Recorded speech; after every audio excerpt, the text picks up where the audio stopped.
And a lobster. We used to live in Maine, so hopefully you don't mind me sharing a lobster story. You probably don't have too many lobsters around here, but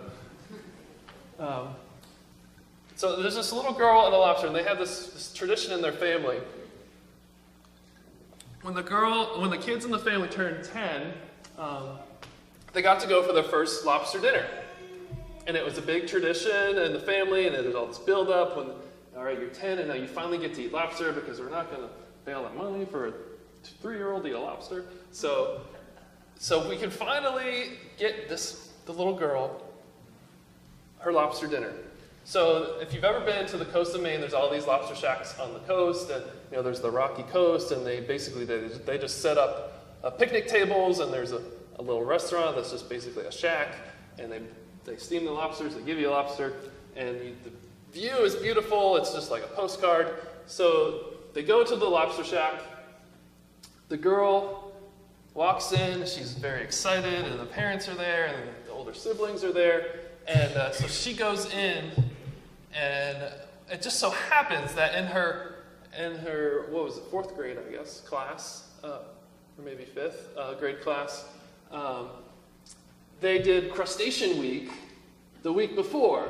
And the crustacean lady came with the crab, and they held the crab, and of course, it being Maine, they had a lobster, and the crustacean lady taught her how to hold the lobster so it doesn't scratch you or whatever. And so she thought lobsters were really cool. So she walks into the restaurant, and she sees the lobsters in the tank. And she's like, oh, I mean, really, lobsters are like the ugliest thing in the world, but she thinks they're cute. And she likes the lobsters, but yet then she's like, well, this is the family tradition, and I really do enjoy eating lobster, so she's a little torn. So she goes into the restaurant, sees them in the tank, and she hatches a little plan. And she says, well, can I see the lobster? Can I hold it? And what? She said, well, the crustacean lady taught me how to hold it, so it'll be okay. And it has the rubber bands on the claws. And so, okay, it's your birthday. You can hold the lobster and pet it and whatever. So she gets the lobster, and she looks at it, and she bolts out the door.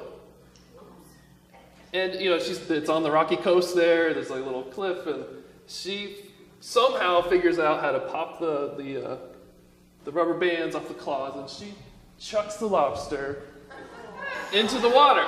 And of course the parents are like, oh.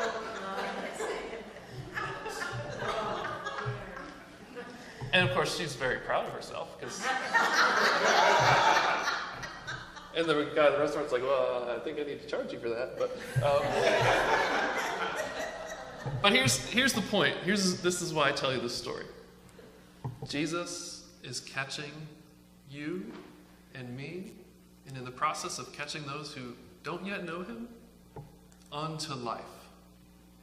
Just like that girl caught that. If the lobster could think, to some degree, it would think, oh, here it goes. I'm about to get put in the pot, and I'm done. Well, you and I, when Jesus was in the process of catching us, we were that close to being put in the pot, and we're done. I mean, the scriptures say we were dead in our sins. We were as good as dead. If you don't know Christ this morning, it may sound really strong, but you are as good as dead, spiritually speaking. And Jesus takes us from death, and in a manner of speaking, he chucks us into life.